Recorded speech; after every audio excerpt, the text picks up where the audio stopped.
Welcome to TG24 TV. నేను సుమలత. నారాయణపేట జిల్లా కేంద్రంలో పూలే అంబేద్కర్ 4వ జాతర మహాసభ ఘనంగా జరిగింది. జిల్లా కేంద్రంలోని షీలా గార్డెన్ లో నిర్వహించిన ఈ బహిరంగ సభ విజయవంతంగా ముగిసింది. ఈ జాతర సందర్భంగా సాయంత్రం 6 గంటలకు భారం బావి నుంచి షీలా గార్డెన్ వరకు భారీ భీమ్ ర్యాలీ నిర్వహించారు. ఈ ర్యాలీలో వందలాది మంది యువకులు, మహిళలు, పెద్దలు పాల్గొన్నారు. నారాయణపేట జిల్లాలోని అన్ని గ్రామాలు, మండలాల నుంచి ప్రజలు తరలివచ్చి డప్పుల వాయిద్యాలతో, పాటలతో పూలే అంబేద్కర్ నినాదాలతో ఉత్సాహంగా ర్యాలీ నిర్వహించారు. తదనంతరం షీలా గార్డెన్ లో జరిగిన బహిరంగ సభలో జాతర కమిటీ సభ్యులు పాల్గొన్నారు. ఈ జాతర కమిటీకి మహేష్ అధ్యక్షులుగా, భరత్ గౌరవ అధ్యక్షులుగా, చిన్నయ్య ప్రధాన కార్యదర్శిగా వ్యవహరించారు. అలాగే ఉపాధ్యక్షులుగా చిన్ని కృష్ణ, మాధవ్, కోశాధికారిగా చంటి, సహాయ కార్యదర్శులుగా రమేష్, హనుమంతు సేవలందించారు. మహిళా విభాగం నుంచి హజమ్మ, ఈశ్వరమ్మ, అనిత, నాగమ్మ, పద్మ తదితరులు పాల్గొన్నారు. గొర్ర బాలరాజు, ప్రవీణ్, గజలప్పాలు కూడా ఈ కార్యక్రమంలో పాల్గొన్నారు. ఈ బహిరంగ సభకు ఈశ్వరమ్మ అధ్యక్షత వహించగా ముఖ్య అతిథిగా హాజరైన BC, SC, ST, JAC chairman Visharadan Maharaj Phule Ambedkar సిద్ధాంతాలపై ప్రసంగించారు. సమాజంలో సమానత్వం, న్యాయం, హక్కుల సాధన కోసం ఈ సిద్ధాంతాలు ఎంతో అవసరమని ఆయన పేర్కొన్నారు. మొత్తంగా నారాయణపేటలో జరిగిన పూలే అంబేద్కర్ 4వ జాతర మహాసభ ఘన విజయంగా నిలిచింది.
ఎన్నుకొని ప్రతి గ్రామం నుండి వచ్చినటువంటి నా అన్నదమ్ములకు, నా అక్క చెల్లెలకు, మా అమ్మలకు శిరస్సు నుంచి పాదాభివందనం చేస్తుంది. బాబాసాహెబ్ అంబేద్కర్ ఆశయాల కోసం, జ్యోతిలోకి పోయే ఆలోచన విధానం కోసం మీరు నెల రోజులు కష్టపడితే మీ అందరికీ ఇక్కడ ముందుకోలేరు. అంటే ఆశయాలు లేని బతుకు అంధకారమయమురా, పోరాడని పిరికి వారు మన్ను తిన్న పామురా, బతుకంటే ప్రతి క్షణం కత్తి మీద పామురా, భయపడితే మనసులుగా మనం బతకలేమురా, అందుకనే భుజం భుజం కలుపరా ఈ దోపిడిదారుల దుర్పరా. ఆశయాలు లేని బతుకు అంధకారమయమురా, పోరాడని పిరికి వారు మన్ను తిన్న పామురా. అనేక విషయాలపైన, అనేక సమస్యలపైన పోరాటం చేస్తూ మనకు యూట్యూబ్లలో, అనేక టీవీలలో కనిపిస్తున్న విశారద మహారాజు గారికి మా జాతర సందర్భంగా స్వాగతం పలుకుతున్నాం. ఇది ఒక విషయం చెప్తున్నాం. మేము ఈ ప్రభుత్వం ఎస్సీ, ఎస్టీ, బీసీలకు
అంబేద్కర్ అంటే అర్థమేంటో చెప్పాలని మీటింగ్ వచ్చాను. అంబేద్కర్ ని మీరెట్లా అర్థం చేసుకుంటున్నారు, నేనెట్లా అర్థం చేసుకుంటున్నాను, ఈ తేడాని చెప్పడానికి వచ్చాను. దారి లేని, ఎక్కడికి చేరాలో మన జీవితాలకి అర్థం లేని, ఏ ఒడ్డుకు చేరాలో తెలియని, అవతల ఒడ్డు ఒక దీపస్తంభం ఉందన్న సంగతి తెలియని, దారి లేని, పెన్ను లేని, ధ్రువం లేని, ధర్మం లేని అమాయక భావోద్వేగాలతో కాయాకష్టం చేసుకొని రక్తమాంసాలని సమాజానికి అర్పితం చేసి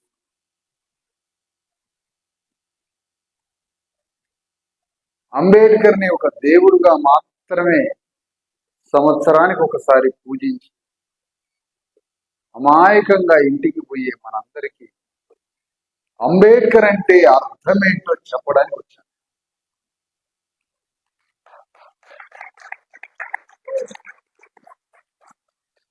అంబేద్కర్ అంటే ఎస్సీ హాస్టల్స్ కాదు, అంబేద్కర్ అంటే స్కాలర్షిప్లు కాదు, అంబేద్కర్ అంటే చదువుకోవడం ఒకటి కాదు,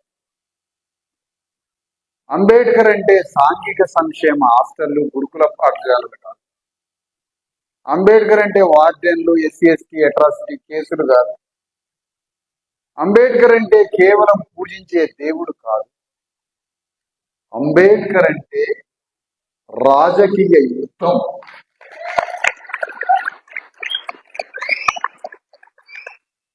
యుగ యుగాలుగా, తరతరాలుగా, వేల సంవత్సరాల అగ్రకుల ఆధిపత్యం మీద అంబేద్కర్ ఖడ్గంతో గుండెలలో పొడవడమే అంబేద్కర్ యొక్క అర్థం.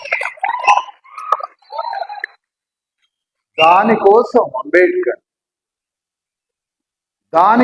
అంబేద్కర్ యుగ యుగాల దోపిడీ మీద ఒక యుద్ధాన్ని ప్రకటించి, ఒక రాజ్యాంగాన్ని రాసి, ఒక తత్వశాస్త్రాన్ని చెప్పి, మనందరినీ చదివించి, ఈ 3 ఆయుధాలు ఇచ్చి, ఏ గ్రామంలో అయితే డాక్టర్ అంబేద్కర్ రాసిన రాజ్యాంగం ద్వారా ఏ వ్యక్తి చదువుకున్నాడో, ఎవరికి బుద్ధి జ్ఞానం ప్రపంచం తెలిసేటట్టుగా వేల సంవత్సరాల నుంచి అక్షర జ్ఞానం తెలియని, రక్తమాంసాలు అర్పితం చేసి శరీరాన్ని ముక్కలు చెక్కలు చేసుకొని ఒక ముద్ద అన్నం తిని పండుకునే జంతువుల్లాగా బతుకుతున్న ఇలాంటి సమాజం నుంచి ఒకరిని చదివించాడు అంబేద్కర్.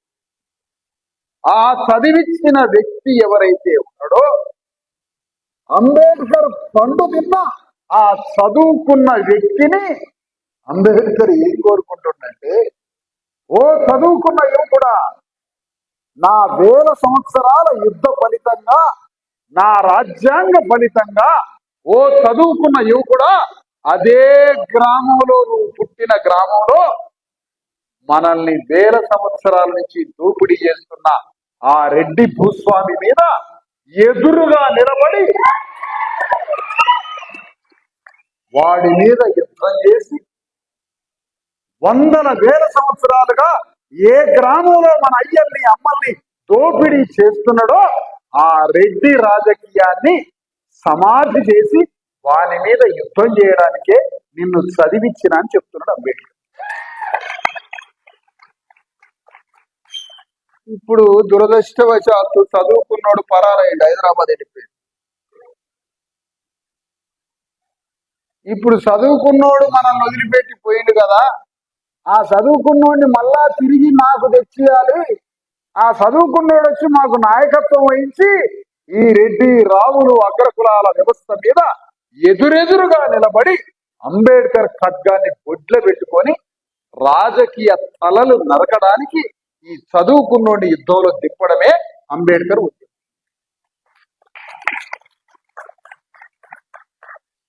ఇదే అంబేద్కర్ యుద్ధం. అంబేద్కర్ అంటే చదువుకోవటం కాదు, అంబేద్కర్ అంటే రాజకీయ చదువు, పొలిటికల్ లిటరసీ.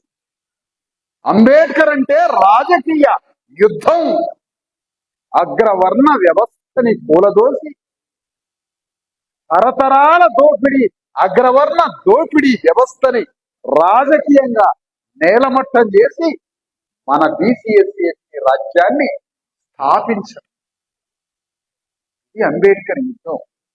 ఇది ఒక రోజుతో ముగిసే పండగ కాదు, ఈ అర్ధరాత్రి జాతర కాదు, ఇది తిరునాళ కాదు.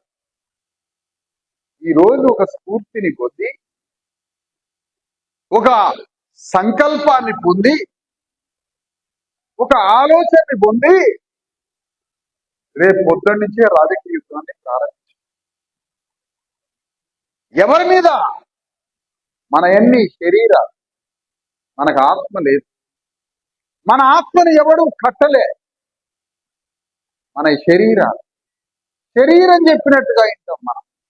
అది ఆకలి చెప్పినట్టుగా వింటాం, కోపం చెప్పినట్టుగా వింటాం, కన్నీళ్లు చెప్పినట్టుగా వింటాం, కోపతాపాలతో, కసితో, అవసరం లేని అభిమానాలతో బతుకుంటాం మనం.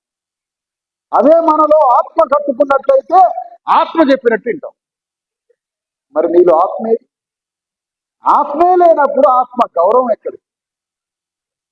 ఆత్మగౌరవం అని రాసిండు ఒక పెద్ద మనిషి ఒక బోర్డు మీద. మాట్లాడొద్దన్న, మాట్లాడితే టక్కున ఆగి వెళ్ళిపోతున్నాయి. మీరు మాట్లాడితే అసలు నేను ఉండను ఇక్కడ ఒక సెకండ్ కూడా.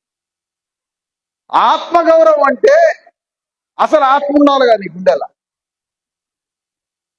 ఆ గుండెల ఆత్మ నిర్మాణం కావాలంటే డాక్టర్ అంబేద్కర్ మనకు ఒక తత్వాన్ని ఇచ్చాడు, ఒక ఆలోచన ఇచ్చాడు అంబేద్కర్. ఆ ఆలోచనని పట్టుకొని పోతే నీ రాజ్యం వస్తుంది అని చెప్పాడు అంబేద్కర్. ఆ ఆలోచనని గుండెల్లో కట్టుకుంటే అది ఆత్మగా మారితే ఆత్మ నీ మీద యజమాని అయి ఆ ఆత్మ అనే వాక్యం చెప్పినట్టుగా మన శరీరం వింటే జరిగేది ఏంటంటే క్వార్టర్ సీసాకి మనం అమ్ముడుకోం. హాయ్ అండి, నేను మీ Satyasri. Please do subscribe TG24 TV.